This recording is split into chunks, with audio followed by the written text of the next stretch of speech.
শনিবার কলকাতায় আইপিএলের প্রথম ম্যাচ। এরই মধ্যে খারাপ আবহাওয়ার পূর্বাভাসে আয়োজকদের কপালে চিন্তার ভাঁজ।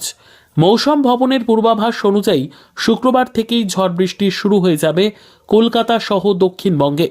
বজ্রবিদ্যুৎ সহ বৃষ্টির পাশাপাশি বইবে ঝোড়ো হাওয়া। আর যাকে কেন্দ্র করে রীতিমতন দর্শকদের মনেও হতাশা তৈরি হয়েছে। কেননা কলকাতায় আইপিএলের প্রথম ম্যাচে এমন খারাপ আবহাওয়ার সূচি দেখে দর্শকরাও রীতিমতন হতাশ। কলকাতার ইডেন গার্ডেন্সে আইপিএলের প্রথম ম্যাচ কেকেআর আরসিবির ম্যাচ দেখার জন্য অধীর আগ্রহে অপেক্ষা করছেন সকলেই। উদ্বোধনের আগে চড়ছে উত্তেজনার পারদ। জমকালো উদ্বোধনী অনুষ্ঠানের পর শুরু হবে আইপিএলের প্রথম ম্যাচ।